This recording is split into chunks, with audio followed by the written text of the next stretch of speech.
To immigration later in this block. President Biden, I want to give you an opportunity to respond to this question about the national debt. He had the largest national debt of any president in a 4-year period, number one. Number two, that $2 trillion tax cut benefited the very wealthy.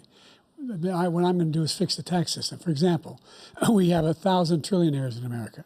Billionaires in America. And what's happening? They're in a situation where they, in fact, pay 8.2% in taxes. If they just paid 24%, 25%, either one of those numbers, they'd raise $500 billion, I should say, in a 10-year period. We'd be able to wipe out his debt. We'd be able to help make sure that all those things we need to do, child care, elder care, making sure that we continue to strengthen our healthcare system, making sure that we're able to make every single solitary person eligible for what I've been able to do with the with the COVID. With dealing with everything we have to do with. Look, if we finally beat Medicare. Thank you, President Biden. President Trump? Well, he's right. He did beat Medicare. He beat it to death, and he's destroying Medicare because all of these people are coming in. They're putting them on Medicare. They're putting them on Social Security. They're going to destroy Social Security. This man is going to single-handedly destroy Social Security. These millions and millions of people coming in, they're trying to put them on Social Security. He will wipe out Social Security. He will wipe out Medicare. So he was right in the way he finished that sentence. And it's a shame. What's happened to our country in the last 4 years is not to be believed. Foreign countries, I'm friends with a lot of people, they cannot believe what happened to the United States of America. We're no longer respected.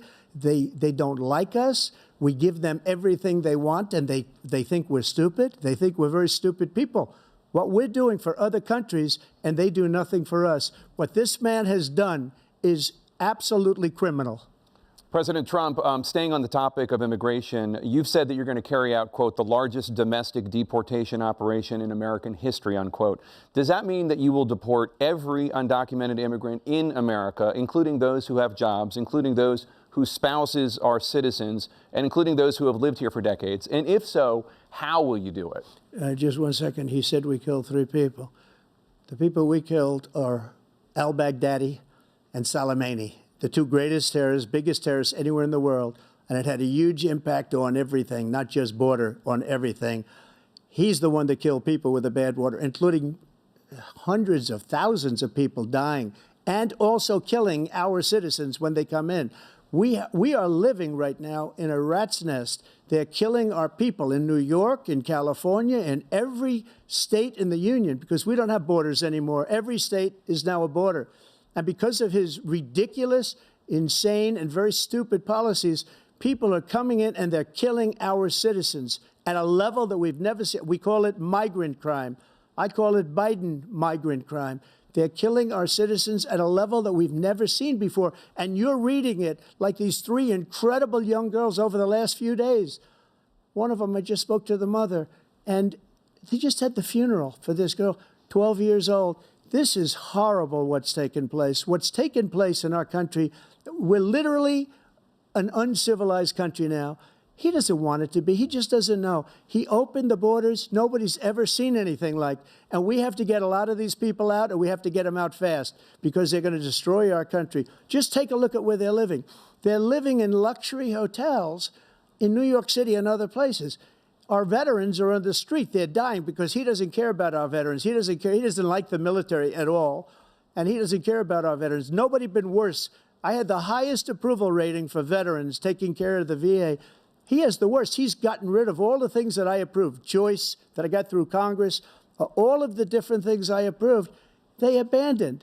We had by far the highest, and now it's down in less than half because he's done all these great things that we did. And I think he did it just because I approved it, which is crazy. But he has killed so many people at our border by allowing all of these people to come in. And it's a very sad day in America. President Biden, you have the mic. Every single thing he said is a lie. Every single one. For example, veterans are a hell of a lot better off since I passed the PACT Act. 1 million of them now have insurance, and their families have it. Their families have it because what happened, whether it was Agent Orange or burn pits, they're all being covered now. And his group opposed that. We're also in a situation where We have great respect for veterans. My son spent a year in Iraq, living right next to one of those burn pits, came back with stage 4 glioblastoma. I was recently in France for D-Day, and I spoke all about those heroes that died. I went to the World War II cemetery, World War I cemetery he refused to go to. He was standing with his 4-star general, and he told me, he said, I don't want to go in there because they're a bunch of losers and suckers. My son was not a loser, was not a sucker. You're the sucker. You're the loser. President Trump? First of all, that was a made-up quote, suckers and losers. They made it up. It was in a third-rate magazine that's failing, like many of these magazines. He made that up. He put it in commercials. We've notified him. We had 19 people that said I didn't say it. And think of this. Who would say I'm at a cemetery or I'm talking about our veterans? Because nobody's taken better care. I'm so glad this came up, and he brought it up. There's nobody that's taken better care of our soldiers than I have. To think that I would, in front of generals and others, say suckers and losers. We have 19 people that said it was never said by me. It was made up by him, just like Russia was made up, just like the 51 intelligence agents are made up, just like the new thing with the 16 economists are talking. It's the same thing. 51 intelligence agents said that the laptop was Russia disinformation. It wasn't. That came from his son, Hunter. It wasn't Russia disinformation. He made up the suckers and losers story. He should apologize to me right now. 4-star general standing to your side who was on your staff who said you said it, period. That's number one. And number two, the idea that I have to apologize to you for anything along the line. We've done more for veterans than any president has in American history. And they now are in their family. The only sacred obligation we have as a country is to care for our veterans when they come home and their families and equip them when they go to war. That's what we're doing. That's what the VA is doing now. They're doing more for veterans than ever before in our history. All right, thank you so much. Let's move to the topic of foreign policy. I want to begin with Russia's war against Ukraine, which is now in its 3rd year. Former President Trump, Russian President Vladimir Putin says he'll only end this war if Russia keeps the Ukrainian territory it has already claimed and Ukraine abandons its bid to join NATO. Are Putin's terms acceptable to you? First of all, our veterans and our soldiers can't stand this guy. They can't stand him. They think he's the worst commander-in-chief, if that's what you call him, that we've ever had. They can't stand him. So let's get that straight. And they like me more than just about any of them. And that's based on every single bit of information. As far as Russia and Ukraine, if we had a real president, the president that knew, that was respected by Putin, he would have never invaded Ukraine. A lot of people are dead right now, much more than people know. You know, they talk about numbers. You can double those numbers, maybe triple those numbers. He did nothing to stop it. In fact, I think he encouraged Russia from going in. I'll tell you what happened. He was so bad with Afghanistan. It was such a horrible embarrassment, most embarrassing moment in the history of our country, that when Putin watched that and he saw the incompetence, that he should have fired those generals, like I fired the one that you mentioned. And so he's got no love lost, but he should have fired those generals. No general got fired for the most embarrassing moment in the history of our country, Afghanistan, where we left billions of dollars of equipment behind. We lost 13 beautiful soldiers, and 38 soldiers were obliterated. And by the way, we left people behind, too. We left American citizens behind. When Putin saw that, he said, you know what? I think we're going to go in and maybe take this was his dream. I talked to him about it, his dream. The difference is he never would have invaded Ukraine, never. Just like Israel would have never been invaded in a million years by Hamas. You know why? Because Iran was broke with me. I wouldn't let anybody do business with them. They ran out of money. They were broke. They had no money for Hamas. They had no money for anything, no money for terror. That's why you had no terror at all during my administration. This place, the whole world is blowing up under him. President Biden? I've never heard so much malarkey in my whole life. Look, the fact of the matter is that we're in a situation where, let's take the last point first. Iran attacked American troops, caused brain damage for a number of these troops, and he did nothing about it. Recently, not when he was president. They attacked. He said they're just having headaches. That's all it is. He didn't do a thing when the attack took place, number one. Number two, we got over 100,000 Americans and others out of Afghanistan during that airlift. Number three, we found ourselves in a situation where, if you take a look at what Trump did in Ukraine, this guy told Trump, do whatever you want, and do whatever you want. And that's exactly what Trump did to Putin, encourage him, do whatever you want. And he went in. And listen to what he said when he went in. He was going to take Kyiv in 5 days, remember? Because it's part of the old Soviet Union. That's what he wanted to reestablish, Kyiv. And he, in fact, didn't do it at all. He wasn't able to get it done. And they've lost thousands and thousands of troops, 500,000 troops. Former President Trump, Russian President Vladimir Putin says he'll only end this war if Russia keeps the Ukrainian territory it has already claimed and Ukraine abandons its bid to join NATO. Are Putin's terms acceptable to you? First of all, our veterans and our soldiers can't stand this guy.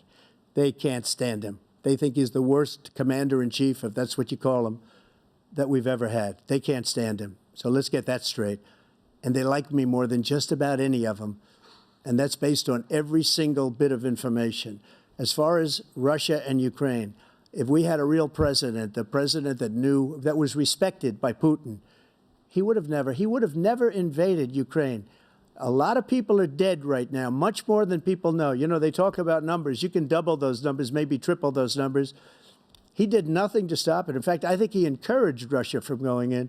I'll tell you what happened. He was so bad with Afghanistan. It was such a horrible embarrassment, most embarrassing moment in the history of our country, that when Putin watched that and he saw the incompetence, that he should have fired those generals, like I fired the one that you mentioned, and so he's got no love lost, but he should have fired those generals. No general got fired for the most embarrassing moment in the history of our country, Afghanistan, where we left billions of dollars of equipment behind. We lost 13 beautiful soldiers, and 38 soldiers were obliterated. And by the way, we left people behind, too. We left American citizens behind.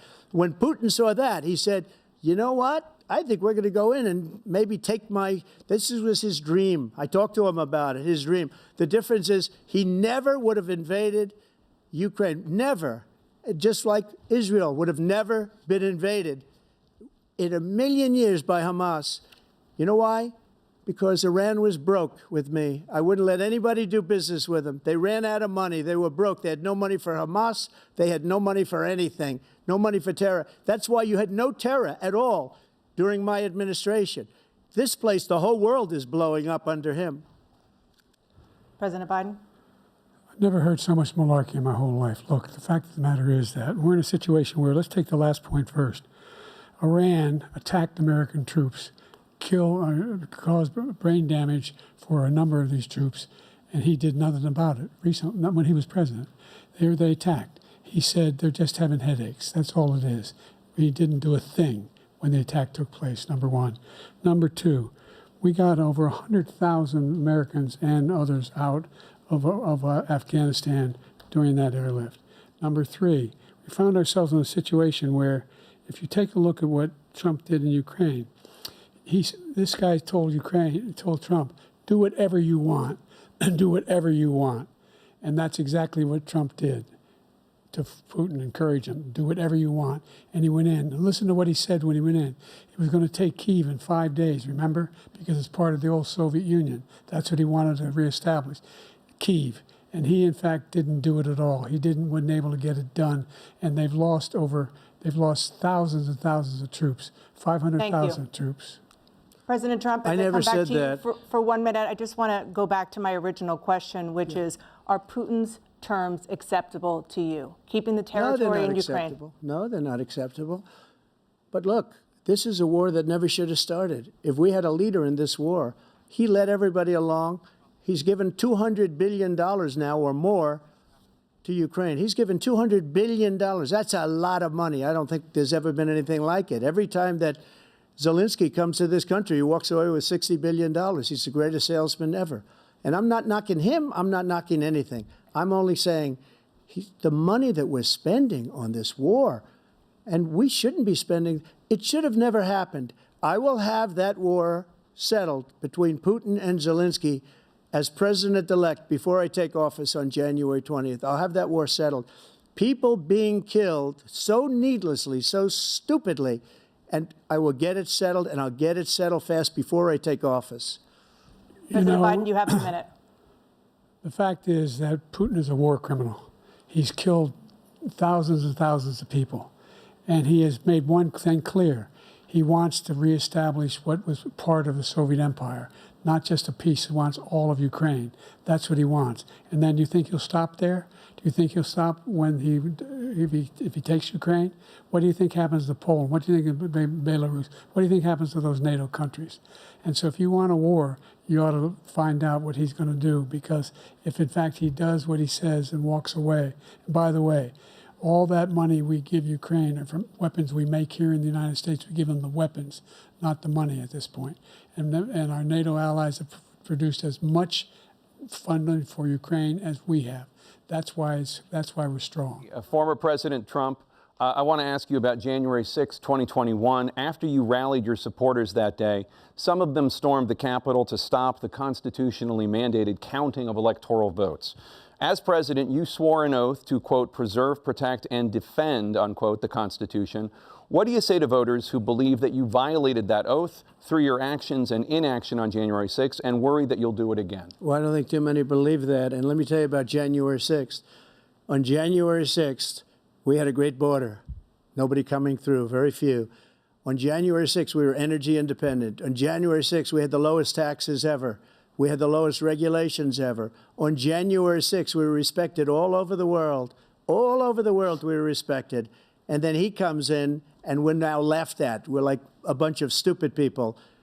What happened to the United States' reputation under this man's leadership is horrible, including weaponization, which I'm sure at some point you'll be talking about, where he goes after his political opponent because he can't beat him fair and square.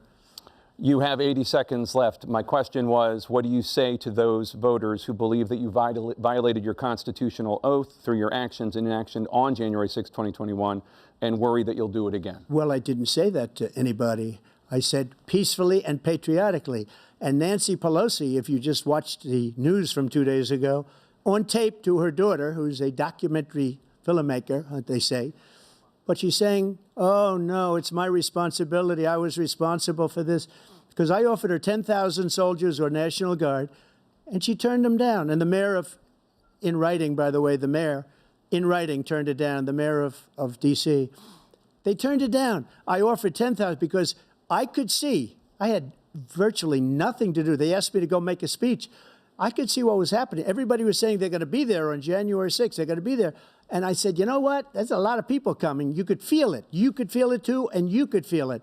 And I said, they ought to have some National Guard or whatever. And I offered it to her. And she now admits that she turned it down. And it was the same day she was, I don't know, she can't be very happy with her daughter because it made her into a liar. She said, I take full responsibility for January 6th. President Biden? Look, he encouraged those folks to go up on Capitol Hill, number one. I sat in the dining room off the Oval Office. He sat there for 3 hours watching, begging, being begged by his vice president and a number of his colleagues on the Republican side as well to do something, to call for a stop, to end it.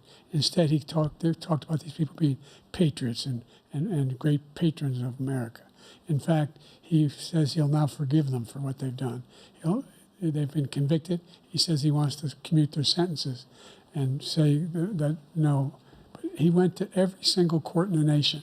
I don't know how many cases, scores of cases, including the Supreme Court. And they said, no, this guy is responsible for doing what was done. He did do a damn thing. And these people should be in jail. And they should be the ones who are being held accountable. And he wants to let them all out. And now he says if he loses again, such a whiner that he is, that it could be a bloodbath. Thank you, President Biden. President Trump? What they've done to some people that are so innocent, you ought to be ashamed of yourself. What you have done, how you've destroyed the lives of so many people. When they ripped down Portland, when they ripped down many other cities, you go to Minnesota, Minneapolis, what they've done there, with the fires all over the city. If I didn't bring in the National Guard, that city would have been destroyed. When you look at all of the they took over big chunks of Seattle. I was all set to bring in the National Guard. They heard that. They saw them coming, and they left immediately. What he said about this whole subject is so off. Peacefully patriotic. One other thing. The Unselect Committee, which is basically two horrible Republicans that are all gone now, out of office, and Democrats, all Democrats, they destroyed and deleted all of the information they found because they found out we were right. We were right. And they deleted and destroyed all of the information. They should go to jail for that. If a Republican did that, they'd go to jail. Thank you, President Trump. President Biden, I want to give you a minute. The only person on this stage is a convicted felon is the man I'm looking at right now. And the fact of the matter is, what he's telling you is simply not true. The fact is that there was no effort on his part to stop what was going on up in Capitol Hill. And all those people, every one of those who were convicted, deserves to be convicted. The idea that they didn't kill somebody, just went in and broke down doors, broke the windows, occupied offices, turned over desks, turned them over statues. The idea that those people are patriots? Come on. When I asked him the first two debates we had, the debates we had first time around, I said, will you denounce the Proud Boys? He said, no, I'll tell them to stand by. The idea he's refusing, will you denounce these guys? Will you denounce the people we're talking about now? Will you denounce the people who attacked that Capitol? What are you going to do? I'm going to give you a minute, President Trump, for a follow-up question I have. After a jury convicted you of 34 felonies last month, you said if reelected, you would, quote, have every right to go after, unquote, your political opponents. You just talked about members of the Select Committee on January 6th going to jail.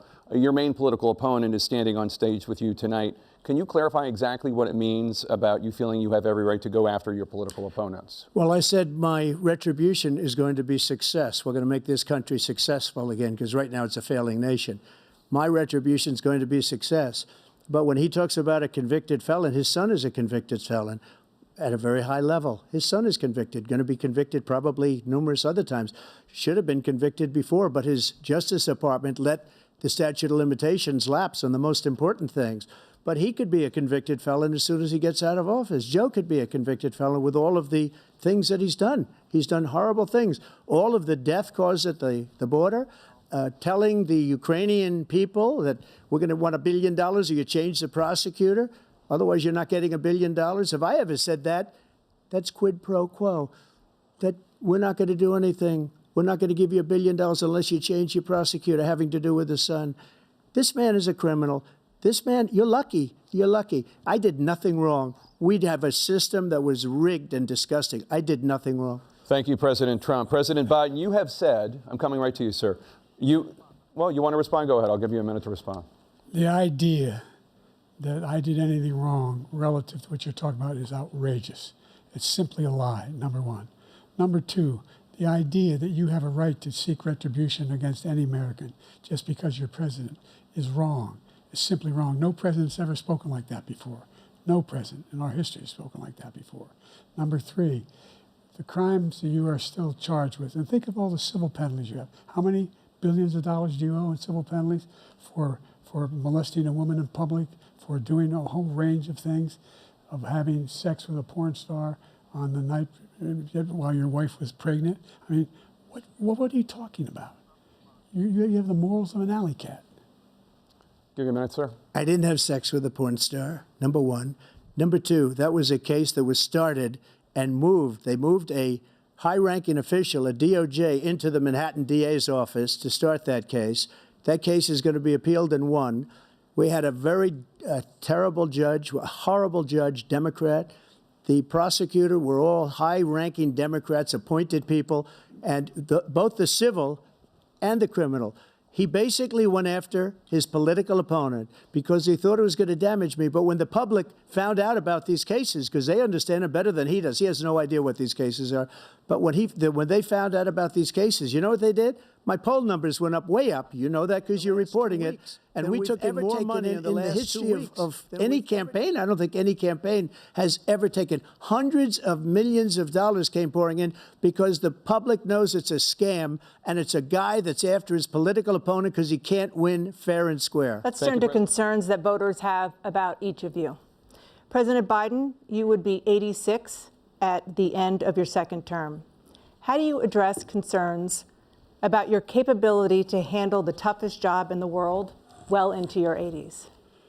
Well, first of all, I spent half my career being criticized being the youngest person in politics. I was the second youngest person ever elected to the United States Senate, and now I'm the oldest. This guy's 3 years younger and a lot less competent. I think that just look at the record. Look at what I've done. Look how I've turned around the horrible situation he left me. As I said, 15 million new jobs, 800,000 manufacturing jobs, more investment in America, over billions of dollars in private investment in enterprises that we are growing. By the way, we brought an awful lot of people, the whole idea of computer chips. We used to have 40% of the market. We invented those chips, and we lost it because he was sending people to find the cheapest jobs overseas and to bring home a product. So I went to South Korea. I convinced Samsung to invest billions of dollars here in the United States. And guess what? Those fabs, they call to build these chips, those fabs pay over $100,000. You don't need a college degree for them. And there's billions, about $40 billion already being invested and being built right now in the United States, creating significant jobs for Americans from all over the world.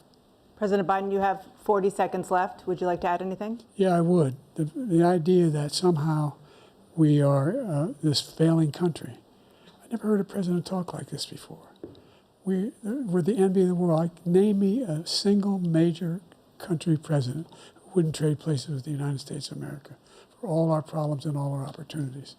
We're the most progressive country in the world in getting things done. We're the strongest country in the world. We're a country in the world who keeps our word, and everybody trusts us, all of our allies, and those who he coddles up to, from Kim Jong-un, he sends love letters to, and Putin, etc. They don't want to screw around with us. Thank you. Former President Trump, to follow up, you would be 82 at the end of your second term. What do you say to voters who have concerns about your capabilities to serve? Well, I took 2 tests, cognitive tests. I aced them, both of them, as you know. We made it public. He took none. I'd like to see him take one, just one, a real easy one. Like go through the first 5 questions. He couldn't do it. But I took 2 cognitive tests. I took physical exams every year. And, you know, we knock on wood wherever we may have wood, that I'm in very good health. I just won 2 club championships, not even senior, 2 regular club championships. To do that, you have to be quite smart, and you have to be able to hit the ball a long way. And I do it. He doesn't do it. He can't hit a ball 50 yards. He challenged me to a golf match. He can't hit a ball 50 yards. I think I'm in very good shape. I feel that I'm as in good a shape as I was 25, 30 years ago. Actually, I'm probably a little bit lighter, but I'm in as good a shape as I was years ago. I feel very good. I feel the same. But I was willing to take a cognitive test. And you know what? If I didn't do well, I aced them. Dr. Ronnie Jackson, who's a great guy when he was White House doctor. And then I took another one, a similar one. And one of them said they've never seen anybody ace him. Thank you. President Biden? You can see he is 6'5" and only 223 pounds, or 235 pounds. Well, you said 6'4", 200. Well, anyway, that's it. Anyway, just take a look at what he says he is, and take a look at what he is. Look, I'd be happy to have a driving contest with him. I got my handicap, which when I was vice president, down to a 6. But by the way, I told you before, I'm happy to play golf with you if you carry your own bag. Think you can do it? That's the biggest lie. He's a 6 handicap of all. I was an 8 handicap. Yeah. 8. Never. But I have, you know how many? I've seen you swing. I know you swing. Okay, Let's you know not how act many like rounds- children. President Joe. Trump, we're going to 21 turn Let's not act like children. You to are a a child. specific concern that voters have about you. Will you pledge tonight that once all legal challenges have been exhausted, that you will accept the results of this election, regardless of who wins, and you will say right now that political violence in any form is unacceptable? Well, I shouldn't have to say that, but of course I believe that. It's totally unacceptable. And if you would see my statements that I made on Twitter at the time, and also my statement that I made in the Rose Garden, you would say it's one of the strongest statements you've ever seen. In addition to the speech I made in front of, I believe, the largest crowd I've ever spoken to. And I will tell you, nobody ever talks about that. They talk about a relatively small number of people that went to the Capitol and in many cases were ushered in by the police. And as Nancy Pelosi said, it was her responsibility, not mine. She said that loud and clear. But the answer is, if the election is fair, free, and I want that more than anybody. And I'll tell you something. I wish he was a great president because I wouldn't be here right now. I'd be at one of my many places enjoying myself. I wouldn't be under indictment because I wouldn't have been his political opponent because he indicted me because I was his opponent. I wish he was a great president. I would rather have that. I wouldn't be here. I don't mind being here. But the only reason I'm here is he's so bad as a president that I'm going to make America great again. We're going to make America great again. We're a failing nation right now. We're a seriously failing nation. And we're a failing nation because of him. His policies are so bad. His military policies are insane. They're insane. These are wars that will never end with him. He will drive us into World War III, and we're closer to World War III than anybody can imagine. We are very, very close to World War III, and he's driving us there.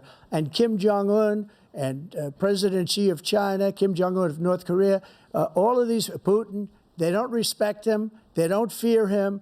They have nothing going with this gentleman, and he's going to drive us into World War III. You want a World War III, let him follow and win, and let Putin say, do what you want, NATO. Just do what you want. There's a thing called Article 5. An attack on one is an attack on all, and required response.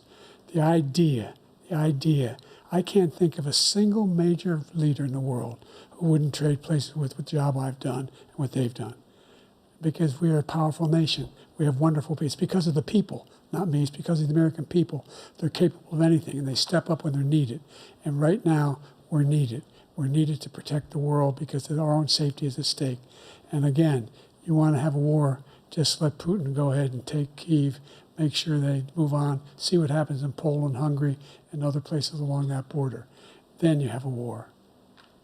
President Trump, as I come back to you for a follow-up, the question was, will you accept the results of this election, regardless of who wins? Just to finish what he said, if I might, Russia, they took a lot of land from Bush. They took a lot of land from Obama and Biden. They took no land, nothing from Trump, nothing. He knew not to do it. He's not going to play games with me. He knew that. I got along with him very well, but he knew not to play games. He took nothing from me. But now he's going to take the whole thing from this man right here. That's a war that should have never started. It would have never started, ever, with me. And he's going to take Ukraine. And, you know, you asked me a question before, would you do this? He's got us in such a bad position right now with Ukraine and Russia because Ukraine's not winning that war. He said, I will never settle until such time. They're running out of people. They're running out of soldiers. They've lost so many people. It's so sad. They've lost so many people, and they've lost those gorgeous cities with the golden domes that are 1,000 years old, all because of him and stupid decisions.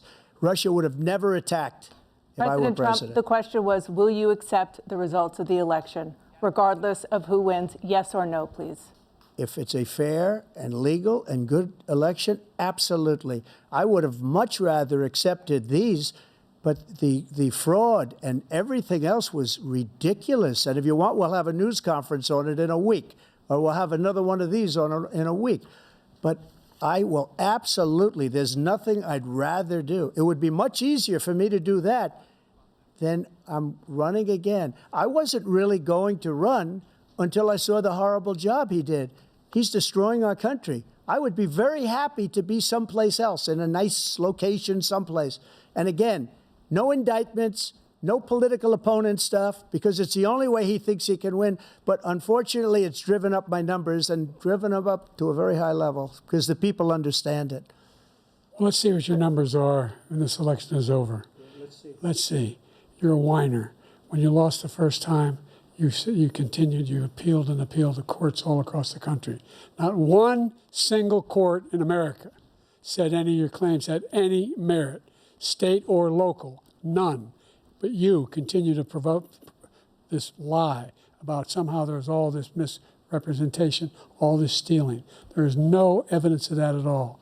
And I tell you what, I doubt whether you'll accept it because you're such a whiner.